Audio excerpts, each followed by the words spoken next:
Yes. See, in the last lecture, we have done different type of process. What is a process? A process is a transition from one equilibrium state to another equilibrium state is called as a process. And the process can be of total 5 type. Out of that, we have done in the last lecture about isothermal process. Now you should know the meaning of the isothermal very clearly. What do you mean by isothermal? The process in which temperature of the system remain constant throughout the transformation. And because temperature is constant, so for given temperature, internal energy also remains constant, and therefore delta T and delta U are equal to 0. So always you should know the meaning of isothermal process, the process in which temperature of the system remains constant, and delta T and delta U are equal to 0. Isobaric process or isobaric process, the process in which pressure remains constant and therefore delta P equal to 0. And isochoric means what? The process in which volume of the system remains constant and volume constant. So here we have delta V equal to 0. And then last we have done, that is adiabatic process. Adiabatic means what? A process in which there is no exchange of heat between the system and the surrounding, and in adiabatic process the Q equal to 0. But we have seen that, and in adiabatic we say that we perform the reaction in an insulated vessel. So inside the vessel, temperature may increase, temperature may decrease, and there is result in either increase or decreasing internal energy. So these 4 concepts we have done in the last lecture. Now I am going for the next heading, and the next heading is called as a reversible process. Reversible. So I'll explain that concept and then again I'll share the book with you all. Okay. So 1 minute.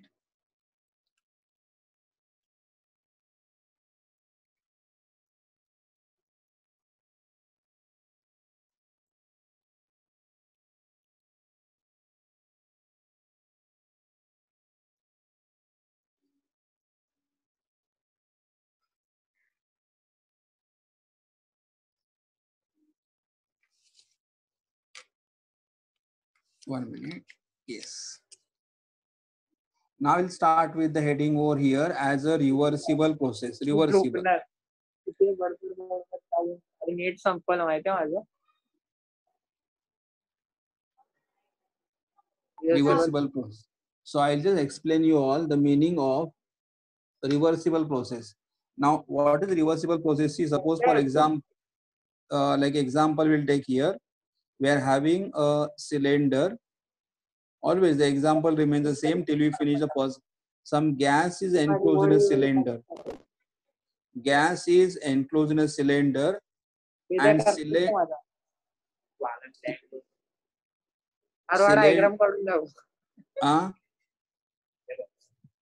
hello.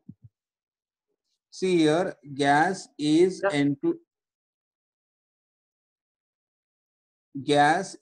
enclosed in a cylinder. Some gas is there in the. अरे कोणातरी audio on आहे रे. Sir सोहम त्याला सांगा mute करायला. सोहम audio जरा mute कर रे. What is the reversible process here? Some gas is enclosed in a cylinder and cylinder is fitted with the piston. And suppose if we say the pressure of the gas is P, and here the pressure on the piston, that is outside pressure, which normally we called as the P external. Now if the pressure of the gas, and external pressure both are equal. See, again I'm explaining the example. Some gas is enclosed in a cylinder and cylinder is fitted with the piston. The pressure of the gas which is there inside the cylinder is P, and pressure acting on the outside, from outside on the piston is P external. Now in the beginning I'm using the first condition. If the pressure of the gas and external pressure both are equal, Now both are equal means what? That means gas will neither be able to expand and nor will be able to compress. And both the pressures are equal. So if both pressures are equal, gas will neither expand nor compress. That means we can say here our system is in mechanical equilibrium. Our system is in mechanical equilibrium. What is mechanical equilibrium? The value of all property will remain the same because the piston is not moving neither in the downward direction nor in the upward direction. Now second condition I will say, if the P, that is pressure of the gas, is slightly greater than the external pressure. Pressure of the gas is slightly, I know normally here, for instead of using the word slightly, we always use the word here infinitesimally. Now infinitesimally means what? Very, very small difference, very, very small. Means for example, if I say the pressure of the gas is equal to, if the pressure of the external pressure is 5.0000, then this is 5.0001, means pressure of the gas is greater than the pressure, external pressure, by how much unit? 0.001. Very, very small. Means what I want to say, the difference between the two pressure are very, very small, and small difference between the two pressure are called as a infinitesimal difference, are called as the infinitesimal difference. So in the second case I said that pressure of the gas is infinitesimally greater than the external pressure, and because this pressure is greater, here I will say gas will expand. Gas will expand. Now I will consider the third condition. If the external pressure is again infinitesimally greater. Now आता second condition मध्ये काय होतं? Pressure of the gas is infinitesimally greater than external pressure, and therefore the gas was able to expand. But now here if I say external pressure is infinitesimally greater than this pressure, दोघांच्या मधला difference खूपच कमी असेल. If external pressure is infinitesimally greater, now if this pressure is greater than this, then gas piston will move in the direction, downward direction, and the piston will move in the downward direction, means here in this condition gas will compress. Gas will get compressed. So that means what I've said here, there are three conditions we have seen. If both the pressures are equal, both the pressure means which pressure? Pressure of the gas and outside pressure both are equal, then the piston will neither move up nor will move down. That means we can say that the gas is in the mechanical equilibrium, means all property will remain the same. But if the P, that is pressure of the gas, is infinitesimally greater than the external pressure, and because this pressure is greater, the piston will move in the upward direction. That means we can say here gas will be able to expand. Similarly, if the external pressure is greater than the gas pressure, the piston will move in the downward direction, so gas will get compressed. Correct? That means what I want to say, we can expand the gas, we can compress the gas if the difference between the two pressure are very, very small, and the very, very small difference between them are called as infinitesimal. So basically what I want to say, if I want pressure, if I want the process to be reversed or reversible, if I want the process to be reversible, the difference between the pressure of the gas and the external pressure, the difference between the two should be very, very small, and small difference between the two are called as infinitesimal. Means दोनों के बीच का जो difference है वो बहुत कम, मतलब अभी यहाँ पे मैंने कितना डिफरेंस बताया है, कि दोनों के बीच में डिफरेंस 0.001 है, उससे भी और स्मॉल डिफरेंस होगा तो भी चलेगा, but difference between the two has to be very very small. तो डिफरेंस अगर छोटा रहेगा तो ही हम लोग प्रोसेस को रिवर्स कर सकते हैं। मतलब अगर ये ज्यादा रहेगा और ये कम रहेगा तो गैस विल एक्सपांड, लेकिन अगर ये ज्यादा होगा और ये कम रहेगा तो गैस विल कॉम्प्रेस। बट कभी भी जब चाहे तब गैस को एक्सपांड कर सकते हैं, जब चाहे तब गैस को कॉम्प्रेस कर सकते हैं, क्योंकि दोनों प्रेशर के बीच में डिफरेंस बहुत ही कम है। दोनों प्रोसेस के बीच में डिफरेंस बहुत ही कम है, और दोनों प्रेशर के बीच में डिफरेंस अगर कम रहेगा तो हम लोग प्रोसेस को जब चाहिए तब से रिवर्सिबल मैनर में कंडक्ट कर सकते हैं। Now here one point I want to say, now यहाँ पे जो प्रेशर ऑफ द गैस है, the pressure of the gas is also called as a driving force. Pressure of the gas are also called as a driving force, and external force is also called as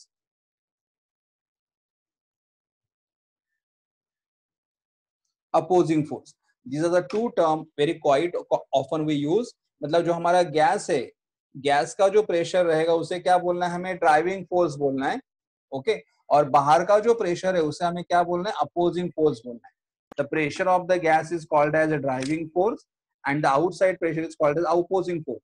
तो लेकिन अगर मुझे gas को expand करना है, then driving force should be infinitesimally greater than opposing force.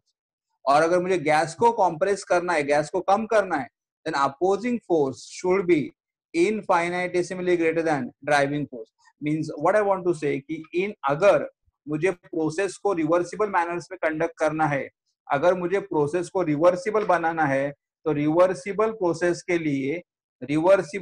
के लिए the difference between the driving force that is P and the external pressure which is opposing force, the difference between the two has to be very very small, and small difference between the two are called as a infinitesimal। और अगर infinitesimal difference अगर रहेगा तो process can be reversed at any time। मतलब जब चाहे तब हम लोग प्रोसेस को रिवर्स कर सकते हैं, okay। So basically I'll now repeat definition. What is reversible process? The process in which driving force is infinitesimally greater than opposing force, and the direction of the process can be reversed if the opposing force is infinitesimally greater than driving force। मतलब अगर हमें process, देखो ये reversible concept बहुत बहुत important है।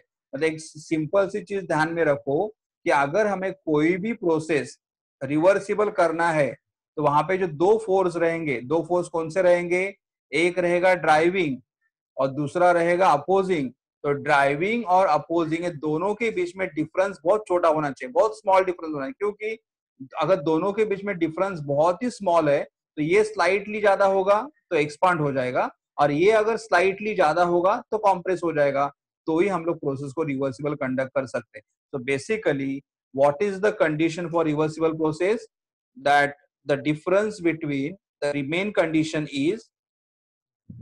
The main condition is difference between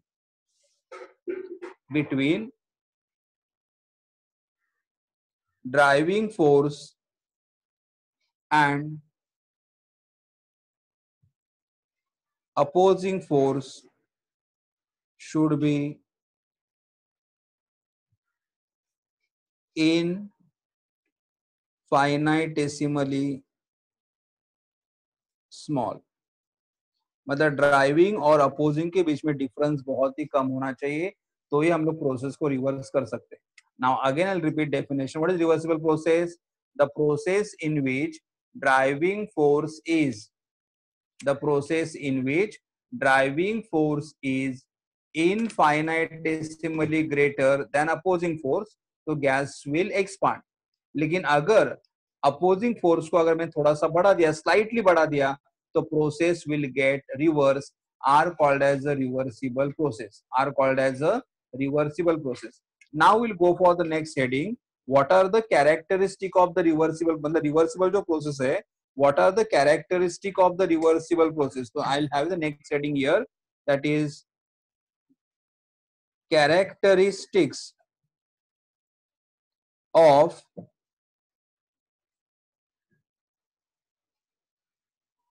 reversible characteristic of reversible process, मतलब अगर हमारा प्रोसेस रिवर्सिबल रहेगा तो रिवर्सिबल प्रोसेस के कौन कौन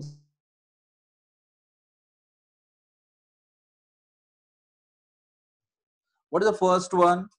द फर्स्ट पॉइंट मैंने ऑलरेडी यहाँ पे मेंशन कर दिया है कि प्रोसेस अगर हमें रिवर्सिबल चाहिए तो driving force and opposing force, I am just writing short form, driving force and opposing force should differ, same point जो अभी मैंने ऊपर मेंशन कर दिया है, driving force and opposing force should differ by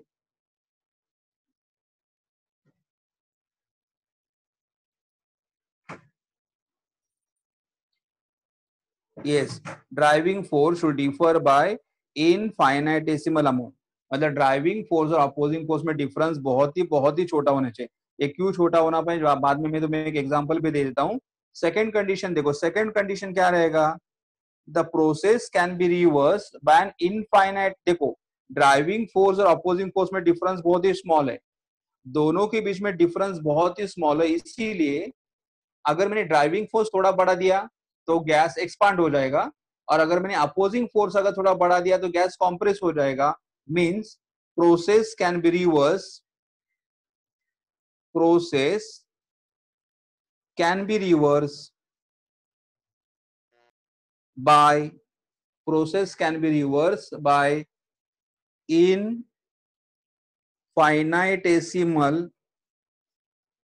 change in the condition, process can be reverse by infinitesimal change in condition. मतलब अगर मुझे प्रोसेस रिवर्स करना है, देखो अगर मुझे चाहिए कि गैस को एक्सपांड होना चाहिए तो ये प्रेशर स्लाइटली ज्यादा होना चाहिए और ये थोड़ा कम होना चाहिए, लेकिन अगर मुझे प्रोसेस को रिवर्स करना है तो this should be infinitesimally greater and this should be infinitesimally small. The meaning of the word, because यहाँ पे जब तुम डेफिनेशन लिखोगे तुम्हारे डेफिनेशन में इनफाइनाइटेसिमल वर्ड आना ही है। तुम लोग ऐसा नहीं लिख सकते हो कि हाँ driving force is slightly greater than opposing force या opposing force is slightly less than driving force. Slightly word नहीं चलेगा, तुम्हारे डेफिनेशन में कंपलसरी कौन सा वर्ड आना चाहिए? इनफाइनाइटेसिमल वर्ड आना चाहिए। मतलब ड्राइविंग फोर्स और अपोजिंग फोर्स में डिफरेंस कैसा होना चाहिए? इनफाइनाइटेसिमल। देन यहाँ पे कैरेक्टरिस्टिक हो, पहला कैरेक्टरिस्टिक क्या था? The driving force and opposing force should differ by infinitesimal amount. Second, the process can be reversed by infinitesimal change in the condition. Third, I'm just going for the third, that the reversible process are very slow. मतलब जो reversible process जो होता है बहुत slow होता है। क्यों slow होता है? Slow and it takes infinite number of steps to complete. It takes 1 minute, थोड़ा तुम्हें नहीं दिख रहा है। Process always reversible process very slow and it takes infinite number of steps to complete. मतलब अगर हमें प्रोसेस को कंप्लीट करना है तो हमें इनफाइनाइट नंबर ऑफ स्टेप्स लेने पड़ेंगे। मतलब कैसे? देखो फॉर एग्जांपल, देखो ये मेरा गैस का इनिशियल वॉल्यूम, यहाँ पे मैंने गैस लिया हुआ है और ये गैस का वॉल्यूम V1 है, लेकिन अगर मुझे गैस को एक्सपांड करना है और मुझे गैस का फाइनल वॉल्यूम V2 तक जाना है तो ये गैस का इनिशियल वॉल्यूम V1 है, that initial volume of the V1 is equal to 1 litre, और मुझे गैस का final volume V2 is equal to कितना करना है? 10 लीटर करना है। लेकिन मैं डायरेक्टली एक साथ प्रेशर कम कर रहा हूँ क्या ऊपर का? नहीं, मैं धीरे धीरे ये प्रेशर थोड़ा थोड़ा कम कर रहा हूँ। मतलब फॉर एग्जाम्पल अगर ये 4 है तो इसे मैंने 3.99 किया, बाद में 3.998 किया, बाद में 3.997 कर दिया। मतलब बाहर का प्रेशर मैं धीरे धीरे कम कर रहा हूँ, इसीलिए गैस भी स्लोली एक्सपांड हो रहा है। तो ये प्रोसेस बहुत ही स्लो है और मैं यहाँ से यहाँ तक जाऊंगा, लेकिन यहाँ से इधर जाने के लिए मुझे बहुत सारे स्टेप्स लेने पड़ेंगे, बहुत सारे, मतलब इनफाइनाइट नंबर ऑफ स्टेप। तो हमेशा ध्यान में रखना है कि अगर हमारा प्रोसेस स्लो रहेगा तो slow process it takes in infinite number of step to complete. मतलब रिवर्सिबल प्रोसेस को कंप्लीट होने के लिए बहुत सारे स्टेप्स की जरूरत है और fourth point, the fourth point very very important, that at the end of, क्योंकि ये कंसेप्ट बहुत इंपॉर्टेंट है क्योंकि आगे वाले 2-3 लेक्चर इसके ऊपर ही डिपेंड रहेंगे. At the end of every step, at the end of every step of the process,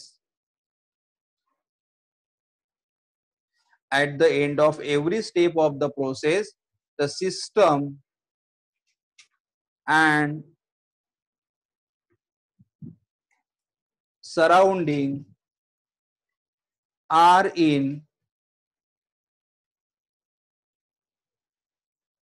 mechanical equilibrium.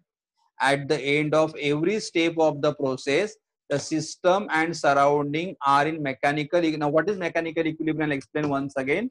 देखो यहाँ पे डायग्राम में अगर मैंने बोला कि स्टार्टिंग में गैस का प्रेशर, यहाँ पे गैस का प्रेशर है 5.000 और बाहर का प्रेशर है 4.999, तो pressure of the gas is slightly greater than the pressure external, तो गैस एक्सपांड हो जाएगा. लेकिन एक्सपांड होने के बाद थोड़े टाइम के बाद वापस क्या होगा, गैस का प्रेशर और बाहर का प्रेशर इक्वल आ जाएगा, और दोनों का प्रेशर अगर इक्वल हो जाएगा तो अगेन हमारा system will be in which condition, because if both the pressure are equal the system is in mechanical equilibrium. मतलब यहाँ का प्रेशर टेम्परेचर वॉल्यूम चेंज नहीं होगा. बाद में मैं वापस क्या करूंगा, देखो ये प्रेशर ज्यादा था, ये बाहर का प्रेशर कम था, इसलिए गैस एक्सपांड हो गया. बाद में बाहर का प्रेशर फिर वापस कितना करोगे 4.998, और फिर गैस का प्रेशर तब कितना हुआ रहेगा 4.999. अभी गैस का प्रेशर 4.99 है, बाहर का प्रेशर 4.998 है, तो again the pressure of the gas is more, तो again the gas will expand. लेकिन गैस एक्सपांड होने के बाद वापस क्या होगा, गैस का प्रेशर और बाहर का प्रेशर दोनों इक्वल हो जाएंगे, तो अगेन द सिस्टम, दोनों अगर equal, again system will be in equilibrium.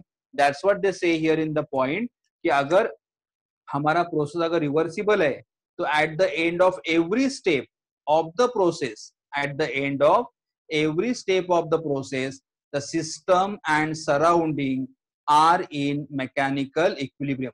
मतलब हम लोग थोड़ा सा प्रेशर बढ़ा दिया, बाद में वापस रुकेंगे, तब जब हम लोग रुकेंगे तब system and surrounding will be at equilibrium. तो है ये हमारे रिवर्सिबल के कैरेक्टरिस्टिक्स है. तो once again, what is reversible process? The process in which driving force is infinitesimally greater than opposing force and the process can be reversed by increasing the opposing force infinitesimally. What are the characteristics? The first, driving force and opposing force should differ by a very small amount. Second, process can be reversed by infinitesimally changing the condition. The reversible process occurs in the very slow, that is, it takes infinite number of steps to complete. And last one, at the end of the every step of the process, the system and surrounding are in mechanical equilibrium, are in mechanical equilibrium. तो अभी मैं उसके लिए तुम्हें पहले एक example देता हूँ, फिर हम लोग आगे वाले कंसेप्ट के लिए चले. रिवर्सिबल का एक एग्जांपल देता हूँ. देखो सपोज फॉर एग्जांपल, मतलब तुम्हें दादर से विरार जाना है, दादर से विरार जाना है and you want to travel in the evening, मतलब इवनिंग के टाइम में जाना है.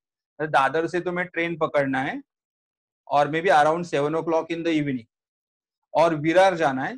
तो इसलिए क्या करोगे, तुम अभी डेली ट्रैवल करते हो ट्रेन से, तो तुम्हें मालूम है 7 o'clock रहेगा, मतलब बहुत बहुत ट्रेन के अंदर रश है, करेक्ट. तो तुम क्या करोगे, अभी देखा कि दादर मतलब बॉम्बे सेंट्रल से ट्रेन आ रहा है, जैसे तुमने ट्रेन आते समय देखे हुए तुम्हें लगेगा नहीं अभी कैसे भी करके मुझे ट्रेन के अंदर जाना ही है, क्योंकि ऑलरेडी तुम्हारे 2 ट्रेन मिस हो गए. तो जैसे ही तुम ट्रेन आ रहा है तो तुम क्या करोगे, you all will get set कि अभी नहीं, कैसे भी करके कुछ भी करके मुझे ट्रेन के अंदर जाना ही है. तो ट्रेन के अंदर तुम्हें एंट्री करना ही है, मतलब तुम्हारे पास कौन सा फोर्स रहेगा, driving force. At the same time जो ट्रेन के अंदर लोग हैं उनको भी मालूम है कि अरे दादर आ रहा है, अभी ये लोग पब्लिक बहुत ऐसा डेंजरली, मतलब ऐसा मैड की तरह अंदर आ जाएंगे. तो वो लोग भी क्या करेंगे, अपने अपने जगह पे एकदम फॉर्मली खड़े रहेंगे, क्योंकि उनको मालूम है अगर ऐसा लूज खड़ा रहा तो पब्लिक इतना जोर से अंदर आएगा कि अपने को दूसरे दरवाजे से बाहर फेंक देगा. इसीलिए they will also take their position properly. तो अंदर वाले लोगों के पास कौन सा फोर्स है, अपोजिंग फोर्स. मतलब तुम ट्रेन में एंट्री करना चाहते हो तो तुम्हारा फोर्स रहेगा ड्राइविंग फोर्स, अंदर वाले पब्लिक को मालूम है कि ये बहुत ऐसे पागल की तरह अंदर चढ़ेंगे, इसलिए उनके पास कौन सा फोर्स है, अपोजिंग फोर्स। और उसमें train reaches at the platform, the train platform पे आ जाता है, और जैसे ट्रेन प्लेटफॉर्म पे आ जाता है तो बहुत जोर से, बहुत फोर्स लगा के अंदर जाने की कोशिश करते हो, लेकिन इतना फोर्स लगाने के बाद भी क्या होता है, तुम्हें खाली थोड़ा ही जगह मिलता है, and you are able to stand on the footboard. मतलब ट्रेन का जो फुटबोर्ड है, ट्रेन का जो पट्टी है, उसके ऊपर ही तुम्हें खड़ा रहने के लिए जगह मिलता है, और हार्डली तुम खाली वो जो रॉड है दरवाजे के मतलब मिडल में, वो रॉड को हाथ में पकड़ सकते हो, इतना ही। मतलब तुम मतलब इतना जोर लगा के खड़े थे कि नहीं मुझे कैसे भी करके अंदर जाना ही है, पर इतना एफर्ट्स लगाने के बाद क्या हुआ कि तुम्हें वो फुटबोर्ड के ऊपर खड़ा रहने के लिए मिला, और एक थोड़ा रॉड को हाथ में पकड़ने के लिए मिला। अभी इतना भी तुम क्यों कर सके, क्योंकि तुम्हारा ड्राइविंग फोर्स जो था वो infinitesimally greater than opposing force था। क्योंकि अगर इनका फोर्स अगर थोड़ा भी ज्यादा होता तो तुम्हें फुटबोर्ड के ऊपर भी रहने के लिए नहीं मिलता, नीचे ही डायरेक्टली आ जाते वापस प्लेटफॉर्म पे। लेकिन तुम इतना क्यों कर पाए, the why you are able to stand on the footboard, why you are able to hold the rod in your hand, the only because the driving force was infinitesimally greater than opposing force। अभी एक बार तुम्हें वहां पे रुकने के लिए मिला तो तुम अरे बोल नहीं चलो अच्छा हो, एटलीस्ट मुझे ट्रेन में आने के लिए तो मिला, तो तुम वहां पे फुटबोर्ड के ऊपर खड़े रहोगे। फुटबोर्ड के यहाँ पे खड़े रहने के बाद तुम थोड़ा टाइम वहां पे रुकोगे। अभी तुम मतलब कौन रहेगा, सिस्टम, और अंदर वाला पब्लिक मतलब कौन रहेगा, सराउंडिंग। तो तुम क्या करोगे, थोड़े टाइम के लिए वहां पे ही रुकोगे, कुछ भी मोमेंट नहीं करोगे। मतलब तुम क्या करोगे, यू वांट कि अभी तुम अंदर तो आ गए हो, अंदर तो आ गए हो, मतलब you want now the system and surrounding should be at mechanical equilibrium. मतलब तुम ना तो किसी के ऊपर चिल्लाओगे, तुम ना तो किसी को पुश करोगे, मतलब तुम्हारा टेम्परेचर प्रेशर और आजू बाजू वाले का टेम्परेचर प्रेशर एक नॉर्मल लेवल पे लाने की कोशिश करोगे। That is system is in mechanical equilibrium. फिर वैसे ही कर धीरे धीरे ट्रेन आगे चलते रह रहे। जैसे बैंड्रा आने लगेगा, जैसे बैंड्रा आने लगेगा तो ऐसे तुम थोड़ा और जोर लगाओगे, थोड़ा और जोर लगाओगे, मतलब वापस तुम्हारा ड्राइविंग फोर्स जो है, driving force which is going to be infinitesimally greater than opposing force, मतलब और थोड़ा प्रेशर ज्यादा लगाओगे ताकि थोड़ा एक स्टेप आगे जा सकते हो। खाली एक स्टेप, तुम ज्यादा ताकत नहीं लगा सकते, क्योंकि अगर तुमने ज्यादा ताकत लगाएगा तो उतना ही इक्वल ताकत पब्लिक लगाएगी और तुम वापस प्लेटफॉर्म पे नहीं अभी ट्रैक पे आ जाओगे। तो इसीलिए तुम्हें ध्यान में रखना है कि तुम्हारा फोर्स इनके फोर्स के कंपेयर थोड़ा स्लाइटली ज्यादा होना चाहिए। तो अभी थोड़ा फोर्स ज्यादा लगाओगे, बट ये ध्यान में रखना है कि तुम्हारा फोर्स जो रहेगा वो infinitesimally greater than the force of the people who are there already in the train. तो इसमें क्या होगा, तुम एक स्टेप और आगे चले जाओगे, एक स्टेप आगे चले जाओगे, और एक स्टेप आगे चले जाने के बाद वापस तुम वहां पे रुकोगे। फिर अगेन एट द एंड, यहाँ पे हमने सेंटेंस लिखा ही है, हर एक स्टेप के बाद, मतलब at the end of every step हम लोग ऐसी कोशिश करेंगे the process the system and surrounding should be in mechanical. मतलब आगे वापस तुम एक स्टेप रुकोगे, तुम्हारा टेम्परेचर प्रेशर सामने वाला का टेम्परेचर प्रेशर को मतलब सेम रहेगा, तुम चेंज नहीं करोगे। उसके बाद ट्रेन आगे चलते रह रहे हैं। फिर तुम्हें बैंड्रा जाने के बाद जब अभी अंधेरी आने वाला रहेगा तो और तुम और एक स्टेप लेते हो, और एक स्टेप आगे लेते हो, तो अगेन तुम्हारा driving force is infinitesimally greater than the opposing force, और तुम और एक स्टेप अंदर जाते हो। तो यहाँ पे क्या देखा तुम, ऐसा मतलब हर 2-3 स्टेशन के बाद एक एक स्टेप आगे जा रहे हो, धीरे धीरे आगे जा रहे हो। ऐसा करके करते करते तुम्हें विंडो सीट मिलता है, बट विंडो तुम्हें उतरना कहाँ पे, विरार पे, और तुम्हें विंडो सीट कहाँ पे मिलता है, वसई पे। मतलब इमेजिन करो कि दरवाजे से लेके विंडो सीट तक जाने के लिए डिस्टेंस बहुत ही कम था, बहुत ही कम था, मतलब हार्डली 4-5 स्टेप्स थे। लेकिन उतना डिस्टेंस तुम्हें कवर करने के लिए बहुत सारे स्मॉल स्मॉल स्मॉल स्टेप्स लेने पड़ेंगे, और वो दरवाजे से लेके विंडो सीट तक जाने के लिए तुम्हें कम से कम 1.5-2 घंटा टाइमिंग लगा। इसका मतलब अगर हमारा प्रोसेस रिवर्सिबल रहेगा तो reversible process are very very slow and it takes infinite number of steps to complete. मतलब विंडो सीट के लिए जाने के लिए तुम्हें 2 घंटा टाइम लगा, मतलब infinite number of time and very very slow. तो ये हमारे रिवर्सिबल। और एक ध्यान में रखना कि जब तुम्हें विंडो सीट पे बैठने के लिए मिलेगा तो तुम्हें लगेगा यस कि मतलब मैंने विंडो सीट तक आने तक बहुत बहुत काम किया है, बहुत बहुत काम किया, मतलब दरवाजे से लेके विंडो सीट तक जाने के लिए एटलीस्ट 4-5 स्टेप ही थे, बट उतना टाइम डिस्टेंस तुम्हें कवर करने के लिए एटलीस्ट 1.5 या 2 आवर्स लगा। तो जब तुम्हें वहां पे बैठने के लिए मिलेगा तो तुम्हें लगेगा yes I have done a lot of work. इसका मतलब एक पॉइंट यहाँ पे होता है कि अगर हमारा प्रोसेस रिवर्सिबल रहेगा तो we always do the maximum work, we always do the maximum work. मतलब रिवर्सिबल प्रोसेस के अंदर हमारा जो वर्क होता है we always perform maximum work. लेकिन ये आगे आ जाएगा, ये आगे वाला पॉइंट है जो बाद में मैं तुम्हें एक्सप्लेन करूंगा। मतलब अगर हमारा प्रोसेस रिवर्सिबल रहेगा तो इन reversible process the work done is always maximum. Okay, तो ये सारे पॉइंट हमारे रिवर्सिबल के बारे में है। ठीक है, तो अभी मैं थोड़ा तुम्हारे साथ टेक्स्ट बुक शेयर करता हूँ, एक बार वापस वहां पे पढ़ लो and then will go for the next topic.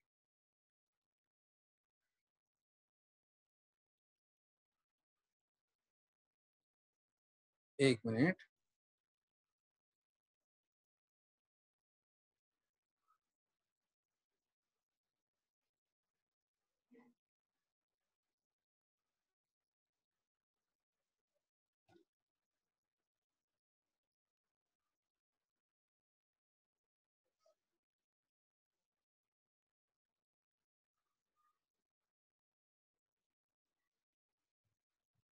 तो स्टार्टिंग का लेक्चर है इससे थोड़ा स्लो जा रहा हूँ, मतलब कि देखो अभी रिवर्सिबल का डेफिनेशन देखो यहाँ पे।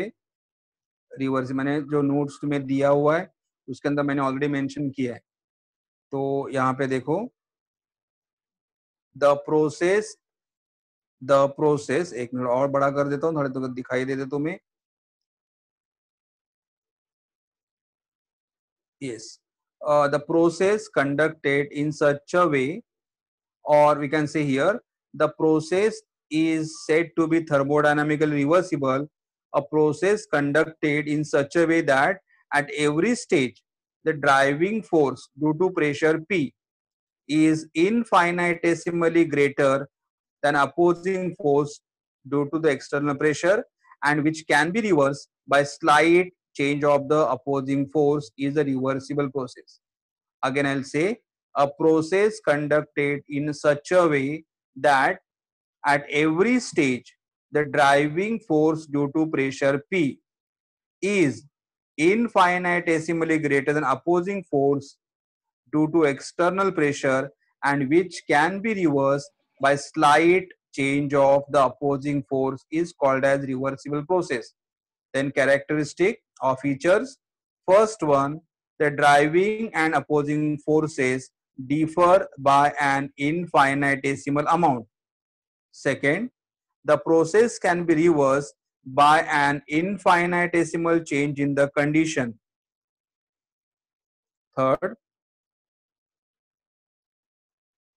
Third, here a reversible process proceeds infinitely slowly and take place in infinite number of steps. And fourth, at the end of every step of the process, the systems attains mechanical equilibrium with the surrounding. And last point जो यहाँ पे mention नहीं किया हुआ है वो मैं इतना ही बोलूंगा कि the work done in the reversible process is maximum. मतलब अगर हमारा प्रोसेस रिवर्सिबल रहेगा तो amount of the work done will be maximum. Okay, तो अभी किसी को ये कंसेप्ट के अंदर डाउट रहेगा तो अपना ऑडियो ऑन करके मुझे बोल दो before I proceed for the next topic. किसी को अगर कोई ये कंसेप्ट में डाउट है या कुछ भी डिफिकल्टी है तो मुझे बोल।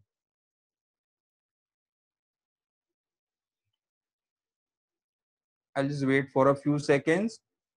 If you have any doubts or difficulty, please let me know.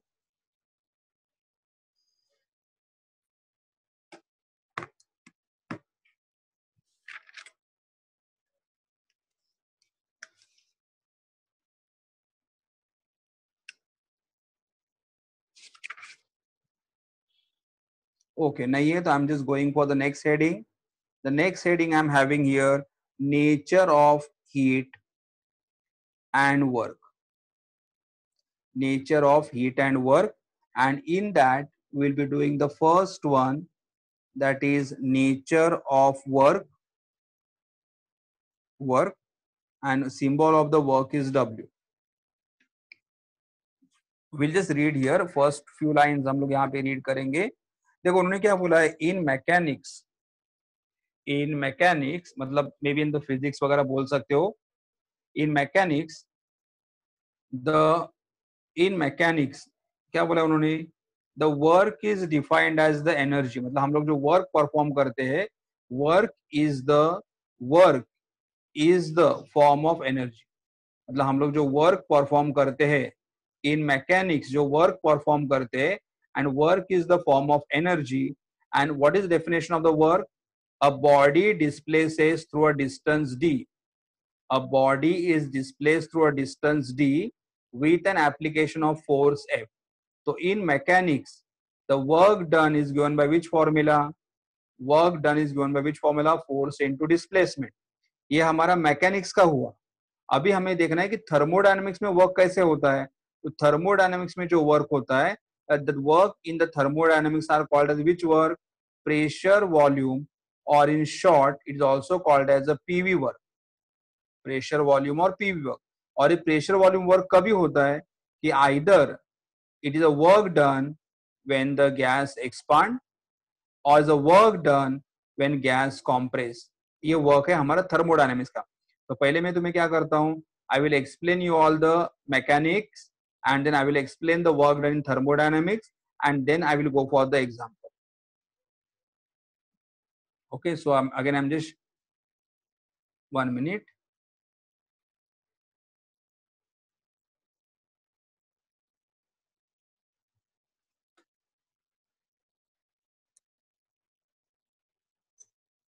Yes. So I'm just going for the heading called as nature of work. So here we know that in mechanics, देखो in mechanics or you can say in machine or in physics, जब तुम्हें ज्यादा मेरे से ज्यादा समझ में आता होगा that in mechanics, एक मिनट,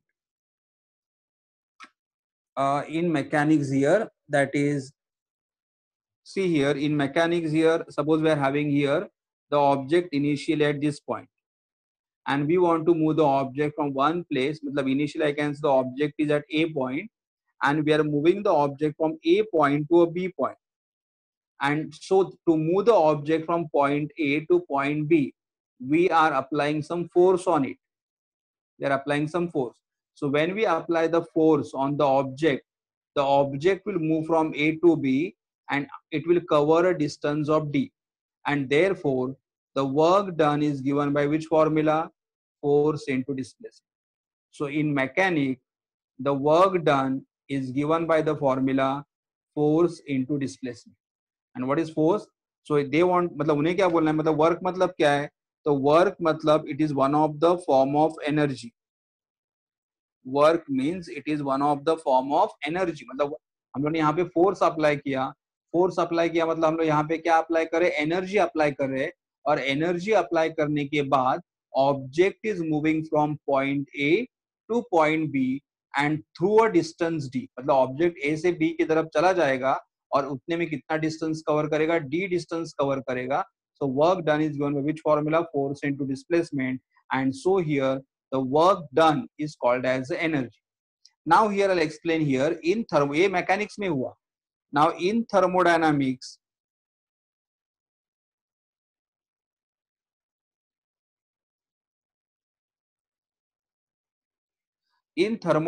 work क्या होता है? So here they say in thermodynamics, the type of the work involved is PV work. P means what? Pressure. V means what? Volume. Pressure, volume work. Thermodynamics में जो work होगा वो कौन सा वर्क रहेगा? प्रेशर वॉल्यूम वर्क रहेगा। Pressure volume work मतलब कैसे, देखो कि suppose for example we are having a cylinder is filled with a gas and fitted with a piston. Now here if the gas expand, मतलब gas expand होगा तो work will be done. अगर gas expand करेगा तो बाहर का pressure decrease हो रहा है और वॉल्यूम बढ़ रहा है। और अगर गैस कॉम्प्रेस होगा तो गैस का वॉल्यूम कम होगा, इसका मतलब बाहर का प्रेशर ज्यादा है। That means here pressure change करोगे तो वॉल्यूम चेंज होगा and because pressure and volume are interrelated, and when pressure will change, automatically volume will change. That's why it is called as pressure volume work. लेकिन इसे work क्यों बोलते हैं वो हम लोग देखेंगे अभी. Now see here, we have the formula pressure. See, because here pressure का डेफिनेशन क्या है? फोर्स पर यूनिट एरिया. प्रेशर का डेफिनेशन क्या है? फोर्स पर unit area into volume. So now here I can say force, ये प्रेशर का डेफिनेशन है. May be in the school, may be in the 11th standard या मे बी इन 10th में मालूम है प्रेशर का फॉर्मूला क्या है? फोर्स पर यूनिट एरिया, वी मतलब वॉल्यूम.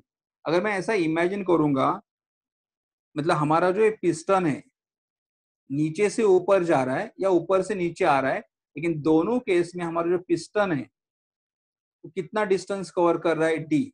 मतलब अगर मैंने बोला कि फॉर एग्जांपल अगर गैस एक्सपांड हो गया तो गैस एक्सपांड हो जाएगा तो पिस्टन ऊपर चला जाएगा. ये दो पॉइंट में जो डिस्टेंस है वो डी है. तो डिस्टेंस अगर डी रहेगा तो एरिया का फॉर्मूला क्या होता है? Length into breadth. Length into breadth मतलब डिस्टेंस इंटू डिस्टेंस, तो area will be what? Distance square. Similarly volume अगर मुझे फाइंड आउट करना है तो volume is equal to what? Length into breadth into height. तो ये भी आएगा distance into distance into distance, तो आएगा डिस्टेंस क्यूब. तो एरिया मतलब डिस्टेंस स्क्वायर, वॉल्यूम मतलब डिस्टेंस क्यूब. तो मैं यहाँ पे क्या करूँ? सब्स्टिट्यूट करूंगा force upon area. Area is distance square, volume is distance cube, and then यहां से डी स्क्वायर, यहां से डी स्क्वायर और यहां से डी स्क्वायर कैंसिल होगा तो एक डी बचेगा. तो what is remaining here? Force into displacement, and force into displacement is nothing but work. मतलब उन्हें इतना ही बोलना है कि थर्मोडायनेमिक्स में हम लोग जब प्रेशर चेंज करेंगे तो वॉल्यूम चेंज होगा, और प्रेशर और वॉल्यूम चेंज होने के कारण हमें जो भी मिलेगा उसे हम लोग क्या बोलेंगे? वर्क बोलेंगे. We will call that as a work. तो बेसिकली वर्क परफॉर्म करने, मतलब अभी देखो यहाँ से प्रेशर बढ़ रहा है, अगर ये प्रेशर ज्यादा होगा तो गैस एक्सपांड हो जाएगा, मतलब इसका एनर्जी ज्यादा है. और अगर बाहर का प्रेशर ज्यादा रहेगा तो गैस विल गेट कॉम्प्रेस, तो बाहर का एनर्जी ज्यादा है. तो बेसिकली मतलब ये जो वर्क है, work is one of the form of energy. Work is one of the, उन्होंने बोला स्टार्टिंग में हेडिंग कि वर्क का नेचर क्या है, what is the nature of the work. तो work is one of the form of energy. And in mechanics, the work is given by which formula? Force into displacement. But in thermodynamics, the work is given by which formula? Pressure volume. मतलब अगर हम लोग pressure change करेंगे तो accordingly volume भी change होगा, और ये दोनों चेंज होने का हमें क्या मिलेगा? वर्क मिलेगा. तो अभी हम मैं एग्जांपल लेता हूँ. यहाँ पे दो टाइप्स के वर्क है, तो I will just write down दो एग्जांपल लेता हूँ मैं.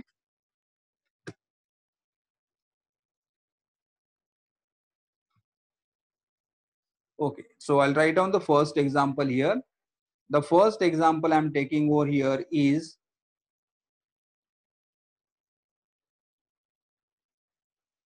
decomposition of hydrogen peroxide. Decomposition of hydrogen peroxide. अभी देखो, मतलब अगर मैंने यहाँ पे हाइड्रोजन पेरोक्साइड ले लिया H2O2, H2O2 is in the liquid state. जब वो डिकम्पोज होगा तो मुझे क्या मिलेगा? Water. Water is also in the liquid state, and plus I will get O2 which is in the gaseous state. तो मेरे पास ओरिजिनली हाइड्रोजन पेरोक्साइड है which is in the liquid state, and after decomposition it will change into water which is in the liquid state, and O2 which is also in the gaseous state. अगर मैं balance करूंगा equation को तो देखो यहाँ पे O2 है तो इधर मैं 2 से मल्टीप्लाई करूंगा तो 2 2 जा 4O, 2 2 जा 4O. तो यहाँ पे ऑलरेडी O2 है तो मैं इधर भी 2 से मल्टीप्लाई करूंगा तो O4. तो O2 and O2 4O, O2 2 जा 2 4O, एंड हाइड्रोजन 2 2 जा 4, 2 2 जा 4. इक्वेशन बैलेंस है. अभी इस इक्वेशन के लिए मैं डायग्राम बताता हूं तुम्हें. देखो हमारे पास पहले सिलेंडर था, और सिलेंडर में यहाँ पे पिस्टन लगा हुआ है,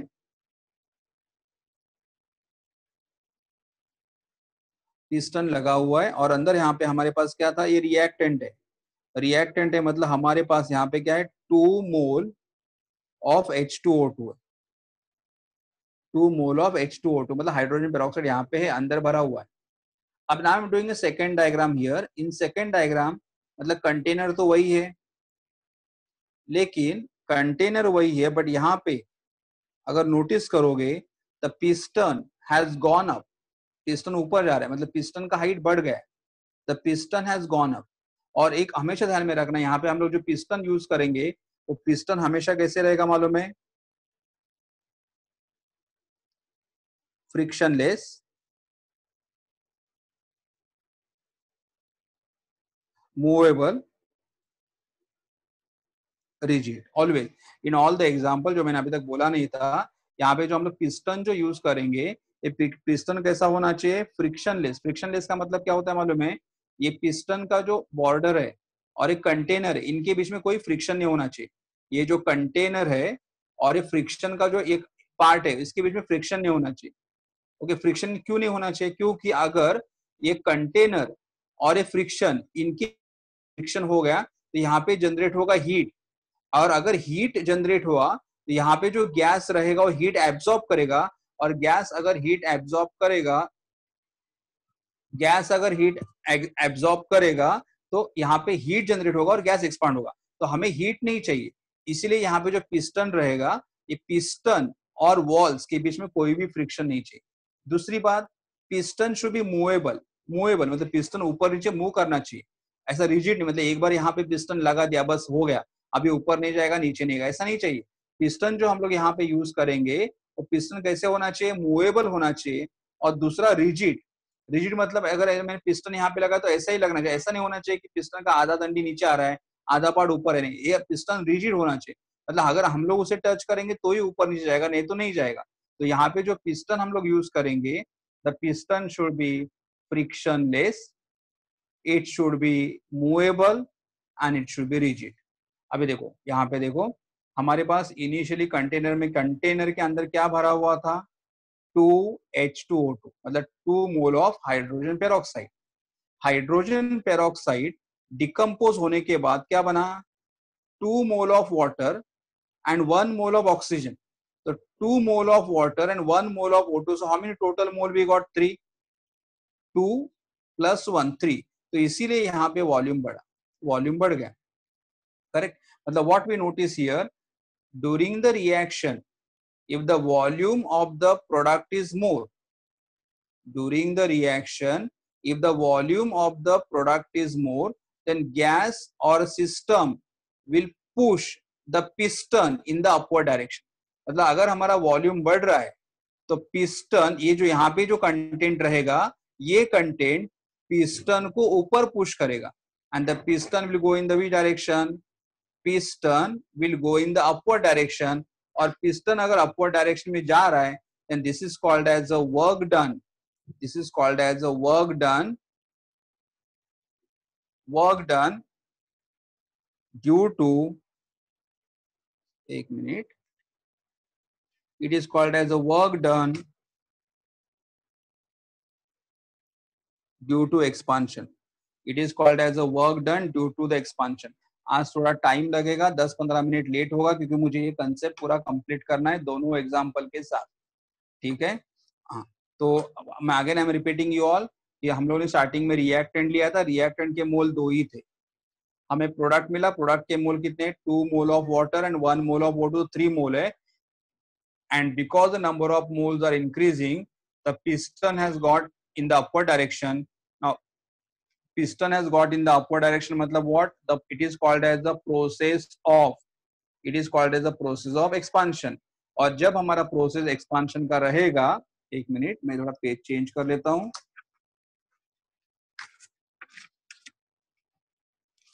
तो जब हमारा प्रोसेस तो हम लोग क्या बोलते हैं? It is called as a, it is called as a work done, it is called as a work done by the system, it is called as a work done by the system on the surrounding. ये term हम लोग बार बार use करने वाले हैं, work done by the system on the surrounding. देखो मैं diagram वापस, work ऐसे क्यों बोलते हैं यहाँ पे? why we call the work done by the system on the surrounding, why we call like this way, because देखो यहाँ पे क्या हो रहा था, यहाँ पे गैस था, ऐसा इमेजिन करो, and the gas has pushes the piston in the v direction upward and the gas expand हुआ, गैस एक्सपांड हुआ मतलब ये गैस मतलब हमारा सिस्टम है, बाहर का पार्ट मतलब सराउंडिंग है, तो सराउंडिंग ऊपर चला गया, तो सराउंडिंग अगर ऊपर चला गया तो ये जगह हमारे अंदर आ गया, मतलब इसे क्या बोलेंगे हम लोग, work done by the system on the surrounding, work done by the system on the surrounding. अभी यहाँ पे और एक कंसेप्ट देखो, ये यहाँ पे जो हमारा कंटेंट है वो पिस्टन को ऊपर पुश कर रहा है, पिस्टन को ऊपर पुश कर रहा है, मतलब हमारा यहाँ पे जो कंटेंट है वो अपना एनर्जी यूज कर रहा है पिस्टन को ऊपर पुश करने के लिए, तो पिस्टन ऊपर चला जाएगा, मतलब ये जो हमारा सिस्टम है, सिस्टम विल लूज एनर्जी, तो ये हमारा सिस्टम जो यहाँ पे, सिस्टम विल लूज एनर्जी, और सिस्टम जो एनर्जी लूज करेगा और वो एनर्जी किसको मिल जाएगा फिर यहाँ पे, सराउंडिंग को, तो हियर आई विल से सराउंडिंग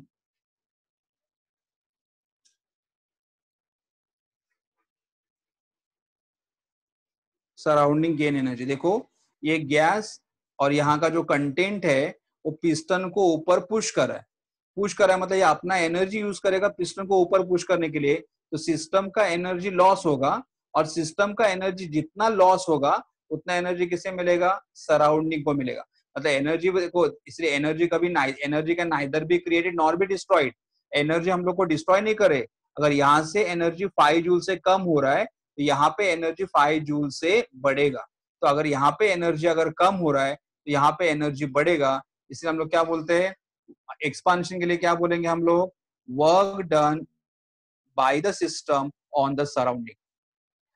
ये एग्जांपल समझ में आ रहा है क्या, किसी को कोई डाउट है?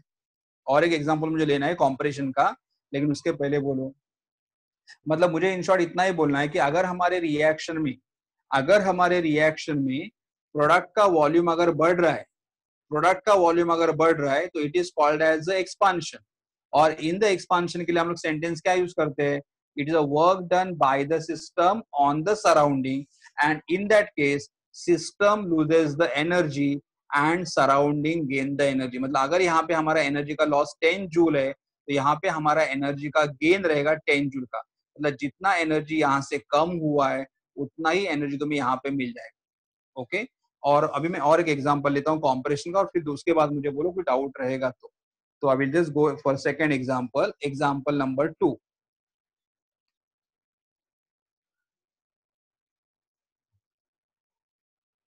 Example number 2, that is reaction between ammonia, sorry थोड़ा दिख नहीं रहा है तुम्हें, reaction between ammonia and HCl।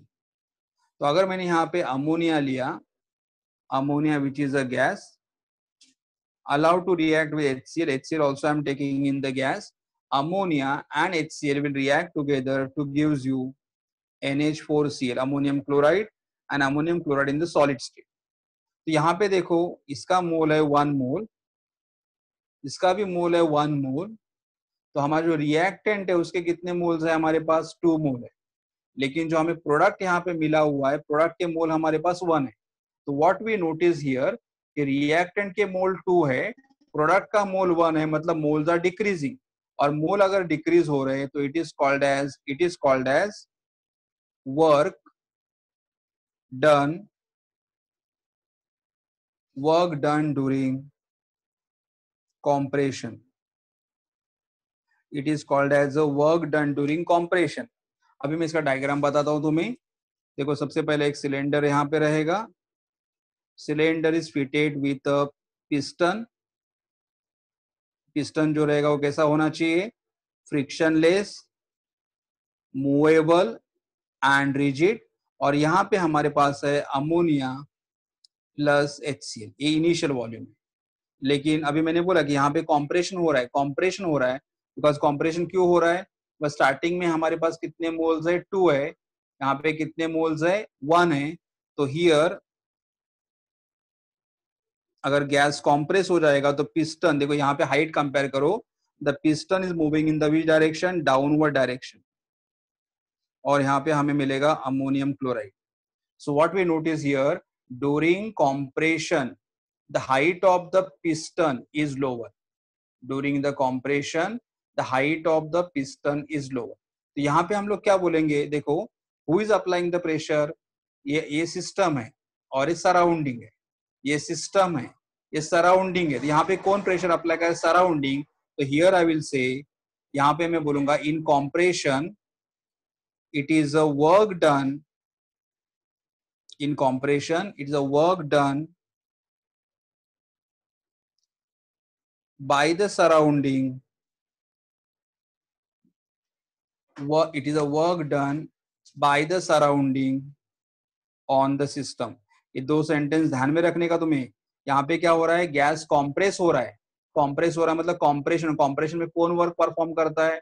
Compression में सराउंडिंग वर्क परफॉर्म करता है. It is a work done by the surrounding on the system.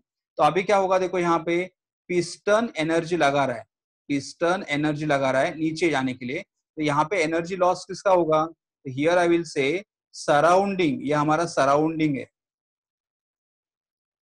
Surrounding will lose energy because अभी ऊपर से फोर्स लग रहा है, यहां से फोर्स लग रहा है.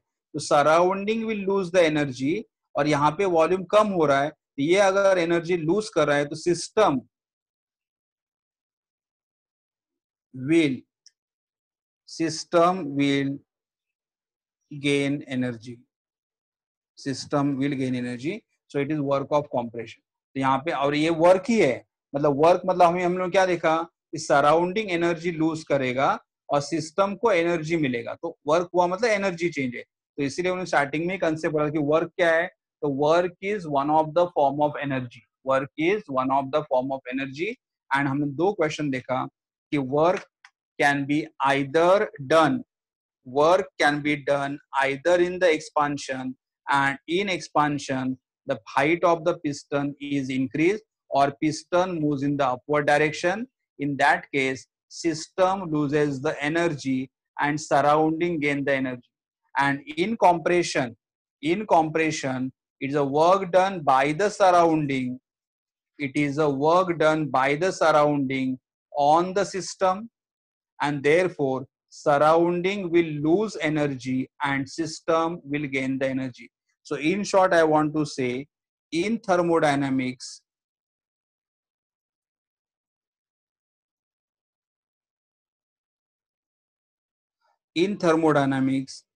work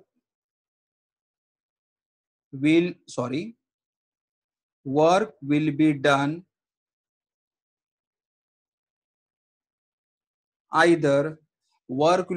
either during expansion or during compression. Thermodynamics में जो वर्क होगा वो कैसा रहेगा? दो टाइप का वर्क रहेगा. Work done in the expansion and work done in the compression. और वर्क डन के लिए एक्सपांशन लिए क्या सेंटेंस है? वर्क डन ऑफ एक्सपांशन लिए क्या सेंटेंस है? It is a work done by the system. is a work done by the system on the surrounding. और कॉम्प्रेशन के लिए क्या लिखोगे? It is a work done by the surrounding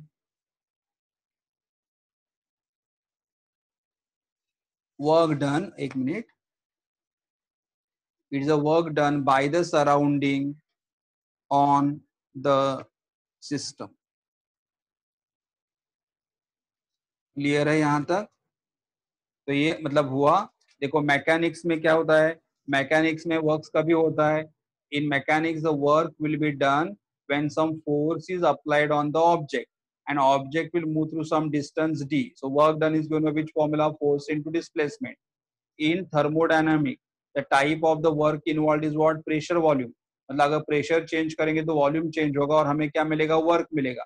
और कैसे होता है वो हम लोगों ने यहाँ पे प्रूफ करके देखा कि प्रेशर वॉल्यूम के साथ हमें वर्क मिलता है। तो वर्क हमारे पास दो टाइप का होता है, work done during the expansion and work done during the compression. In work done during the expansion, the piston goes in the upward direction. So it's a work done by the system on the surrounding. Or during compression, it's a work done by the surrounding on the system. ये दोनों sentence तुम्हें clearly by heart होना चाहिए, expansion का work कैसे होता है और कॉम्प्रेशन का वर्क कैसे होता है। तो अभी पूछो, ये यहाँ पे जो मैंने टॉपिक किया हुआ है वर्क के बारे में, यहाँ पे तुम्हें कुछ डाउट या डिफिकल्टी है क्या? अपना ऑडियो ऑन करो और मुझे बोलो प्लीज। किसी को भी कुछ डाउट रहेगा तो बोल दो। यस यस विघ्नेश, क्या बोल रहे हो? To all no sir, okay, thank you thank you. कुछ भी डाउट नहीं है तो एक मिनट, एक लास्ट टॉपिक में बोल रहा हूँ यहाँ पे, फिर हम लोग क्वेश्चन देखेंगे पीछे क्या क्वेश्चन आए। देखो हम लोगों ने यहाँ पे H2O2 लिया था और H2O2 एक्सपांड होके क्या फॉर्म कर रहा है, H2 एंड O2 फॉर्म कर रहा है। लेकिन यहाँ पे हीट नहीं, मतलब हम लोग इसको हीट नहीं, हम यहाँ पे हीट नहीं सप्लाई कर रहे। देखो हीट चेंज नहीं हो रहा है, मतलब यहाँ से हीट सप्लाई किया या अंदर से हीट निकला, ऐसे कुछ भी नहीं हो रहा है।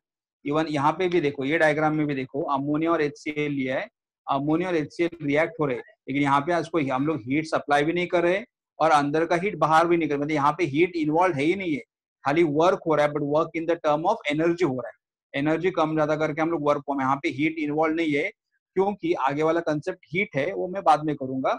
ठीक है, तो अभी हम लोग देखेंगे आज के टॉपिक के ऊपर कौन कौन से क्वेश्चन है। तो रुको थोड़ा, थैंक यू नुपुर। थोड़ा जितना मैंने नोट्स तुम्हें दिया हुआ है वो नोट्स थोड़ा पढ़ाई करते रहोगे तो थोड़ा इजी रहेगा।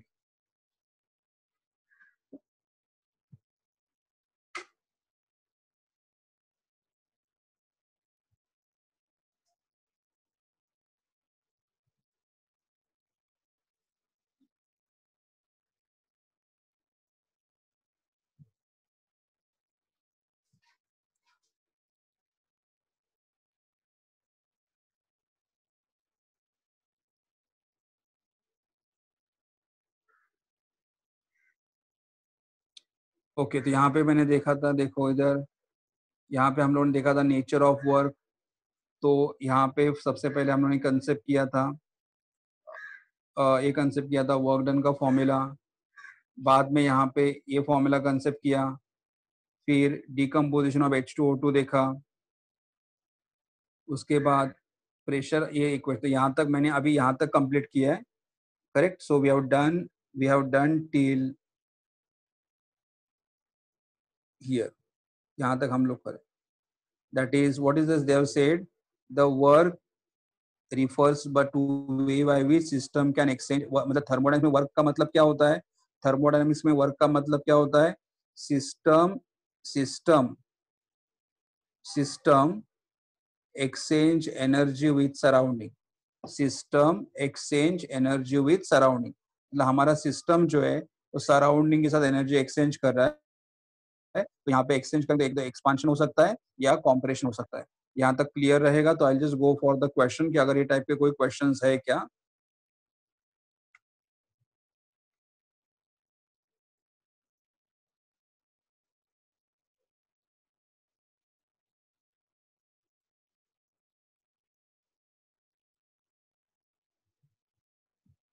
एक मिनट,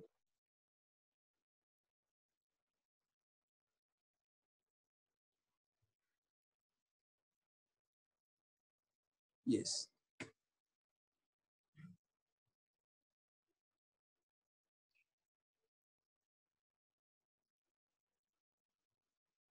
यहाँ तक अभी हमारा फर्स्ट क्वेश्चन नहीं हुआ है, यहाँ पे भी नहीं हुआ है।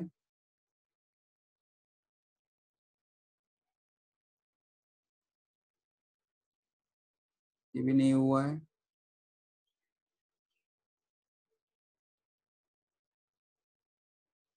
यहाँ पे भी नहीं हुआ है।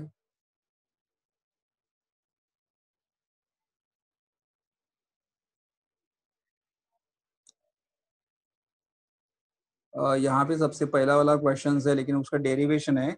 अभी हम लोगों ने पीवी वर्क मतलब क्या है वो कंसेप्ट देखा, लेकिन पीवी वर्क का फॉर्मूला क्या है वो हम लोग आगे वाले लेक्चर में देखेंगे। पीवी वर्क का फॉर्मूला क्या है, करेक्ट। तो ये हम लोग बाकी आगे वाला पॉइंट बाद में करेंगे। तो ठीक है, यहाँ पे इसके ऊपर कोई क्वेश्चन नहीं है। लेकिन आज अगर तुम अपने नोट्स में से लर्न करोगे तो नोट्स में से क्या लर्न करोगे कि सबसे पहले नोट्स में मैंने क्या टॉपिक लिया था, व्हाट इज रिवर्सिबल प्रोसेस। ये कंसेप्ट बहुत ही इंपॉर्टेंट है। आगे जो अगला वाला हमारा लेक्चर रहेगा तो हम लोग रिवर्सिबल के बारे में ही बात करेंगे। तो आज का कंसेप्ट रिवर्सिबल के बारे में था। और थर्मोडायनेमिक्स में अगर हम लोग गैस को एक्सपांड करेंगे या गैस को कॉम्प्रेस करेंगे तो वर्क होता है। तो work is done either due to expansion और work is done either due to compression.